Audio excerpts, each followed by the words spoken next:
ونقص من الأموال والأنفس والثمرات وبشر الصابرين আল্লাহ রাব্বুল আলামিন বলেন, অবশ্যই আমি তোমাদেরকে পরীক্ষা করব কিছু ভয় দিয়ে, বিশাইইন মিনাল খাউফি, কিছু ভয় দিয়ে, ওয়াল জুই, ক্ষুধার্ততা দিয়ে, ওয়ানাকসিম মিনাল আমওয়ালি ওয়াল আনফুসি ওয়াত থামারাত।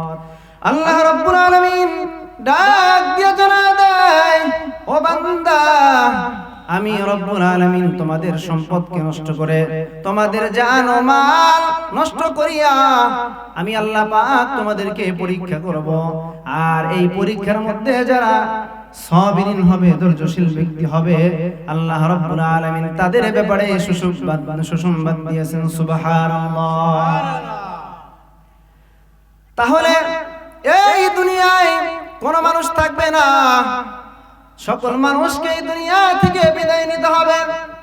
কোন মানুষ যখন দুনিয়া থেকে বিদায় নেয়, আল্লাহ রাব্বুল আলামিন বলেন, লোকটা যদি মুমিন হয়ে থাকে, নাহনু আউলিয়াউকুম ফিল হায়াতিদ দুনিয়া ওয়া ফিল আখিরাহ, লোকটি যদি মুমিন হয়ে থাকে, এই সময় রহমতের ফেরেশতারা ডাক দিয়ে বলে, ও আল্লাহর বান্দা শোনো রে,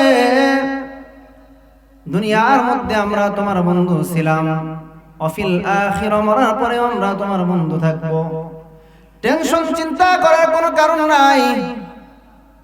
এই কথা বলিয়া মুমিন বান্দার জান কোন সময় কবজ করে নেয়, ওই মুমিন বান্দা নিজে টের পায় না। সুবহানাল্লাহ। কিন্তু লোকটা যদি ঈমানদার না হইয়া, ওই লোকটা যদি বেঈমানদার হয়, ঈমানদার না হয়, শরীরের মধ্যে টিপাইয়া টিপাইয়া জানকে এত কষ্ট করে রূহকে বের করা হয়, লোকটা কান্না করতে থাকে, ভাষায় প্রকাশ করতে পারে না। এই জন্য দুনিয়ার সকল মানুষকেই মৃত্যুবরণ করতে হবে। আর আল্লাহ রাব্বুল আলামিন এই দুনিয়ার মধ্যে সকল মানুষকেই পরীক্ষা করবেন। ও ভাই, বনি ইসরাইলের দুই ব্যক্তি সমুদ্রের মধ্যে মাছ মারার জন্য যায়। প্রথম ব্যক্তি ছিল ঈমানদার, দ্বিতীয় ব্যক্তি ছিল কাফের। প্রথম ব্যক্তি বিসমিল্লাহির রহমানির রহিম বলিয়া যখন জাল ফেলায়, ওই জালের মধ্যে একটাও মাছ নাই। দ্বিতীয় ব্যক্তি ছিল কাফের, লাত এবং উজ্জা এবং প্রতিমার নাম নিয়ে যখন জাল ফেলায়, ওই জালের মধ্যে ঝাঁকায় ঝাঁকায় মাছ উঠে যায়।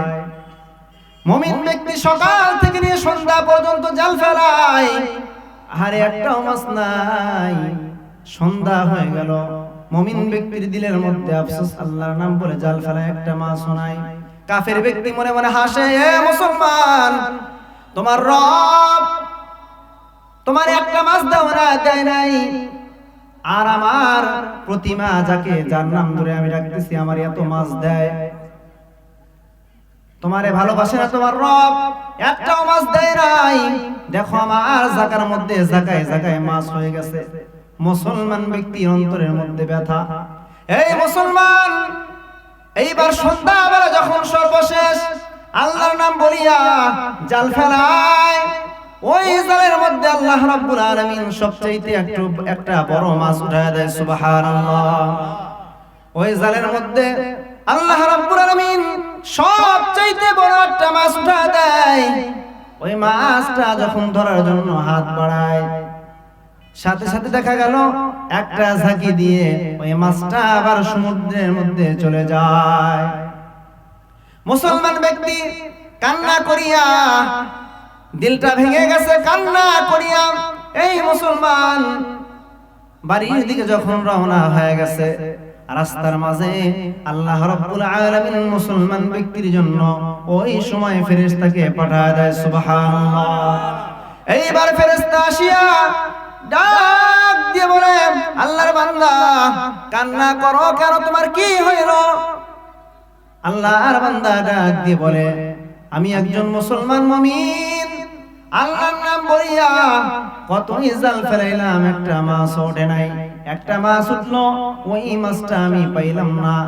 আর লাত এবং উজ্জার নাম নিয়ে, প্রতিমার নাম নিয়ে যখন জাল ফেলায়, ওই জালের মধ্যে হাজার হাজার মাছ উঠলো, জায়গায় জায়গায় মাছ। এটা কেমন পরীক্ষা? আল্লাহর ফেরেশতা ডাক দিয়ে জানা দেয়, কান্না করো না, রব্বুল আলামিন দুনিয়ার মধ্যে তোমার মাছ দেয় নাই, ওই মাছের কলিজা রব্বুল আলামিন জান্নাতের মধ্যে তোমার জন্য ব্যবস্থা করেছেন। সুবহানাল্লাহ। এই দুনিয়াটা পরীক্ষার হল। আল্লাহ রাব্বুল আলামিন দুনিয়ার মধ্যে পরীক্ষা করবেন। ও ঈমানদার, আল্লাহ রাব্বুল আলামিন মুমিন মুসলমানদেরকে পরীক্ষা করে থাকেন। মুসলমান ছাড়া আর যারা আছে তারা পরীক্ষার সম্মুখীন হন না, কারণ তারা তো বেঈমান কাফের। তাহলে আমার এবং আপনার জীবনে পরীক্ষা আছে না নাই? কোরআনে কারীমের যে আয়াত তেলাওয়াত করেছি, আল্লাহ রাব্বুল আলামিন বলেন, কুল্লু নাফসিন যায়িকাতুল মাউত, মৃত্যুর স্বাদ তামাম দুনিয়ার মধ্যে যত রকমের নফস আছে, আত্মা আছে, রূহ আছে, সবগুলাকে মৃত্যুর স্বাদ ভক্ষণ করতে হবে। দুনিয়ার কোন মানুষ বাঁচতে পারবে না, মৃত্যুর স্বাদ সকলকে ভোগ করতে হবে গো। আল্লাহ রাব্বুল আলামিন আরো বলেন, ওয়া ইন্নামা তুওয়াফাউনা উজুরাকুম ইয়াওমাল কিয়ামা, আর তোমাদেরকে এর প্রতিদান দেওয়া হবে কিয়ামতের কঠিন ময়দানে। আল্লাহ রাব্বুল আলামিন এর প্রতিদান দেবেন। ফামান যুহজিহা আনিন নারি ওয়া উদখিলাল জান্নাতা ফাকাদ ফাজ। আল্লাহ রাব্বুল আলামিন বলেন, যে ব্যক্তি জান্নাত থেকে মুক্তি পেয়ে জাহান্নাম থেকে মুক্তি পেয়ে গেল আর জান্নাতের মধ্যে প্রবেশ করলো, আল্লাহ রাব্বুল আলামিন বলেন, ফাকাদ ফাজ, ওই ব্যক্তি সফলতা অর্জন করলো। সুবহানাল্লাহ। কোন মানুষ বাঁচতে পারবে না। আদম নবী তাম দুনিয়ার সর্বপ্রথম মানুষ, নবী হইয়াও বাঁচতে পারলো না। আমার নবীজি আখিরি পয়গম্বর হয়েও বাঁচতে পারলো না। নবী আমার দুনিয়া থেকে বিদায় নেবেন, জিবরাইল আমিন ডাক দিয়ে বললেন, নবী গো, আল্লাহ রাব্বুল আলামিন আমাকে জানাইছেন, ইন্নাকা মাইতুন ওয়া ইন্নাহুম মাইতুন। নবী গো, তামাম দুনিয়ার সকল মানুষ মৃত্যুবরণ করবে, আপনাকে মৃত্যুবরণ করতে হবে। নবী আমার হায়াতের কথা আর বললেন না, মৃত্যুর জন্য প্রস্তুতি নিলেন। নবী আমার অন্তিম শয্যার মধ্যে শুয়ে আছেন। এমন সময় নবীর কন্যা ফাতেমা কাছেই বসা ছিল। নবীর কন্যা ফাতেমা নবী আমার কানে কানে যেন কি কথা বললেন, সাথে সাথে নবীর কন্যা ফাতেমা হাওমাও করে কান্না শুরু করে দেয়। কিছুক্ষণ পরে আবার যেন আমার নবীজি এমন কি কথা বললেন, সাথে সাথে আবার ফাতেমা হাসা শুরু করলো। আম্মা জান আয়েশা সিদ্দিকা রাদিয়াল্লাহু তাআলা আনহা বললেন, ফাতেমা এমন কোন কথা তোমাকে বললো যার কারণে তুমি হাসলা? আবার এমন কোন কথা তোমারে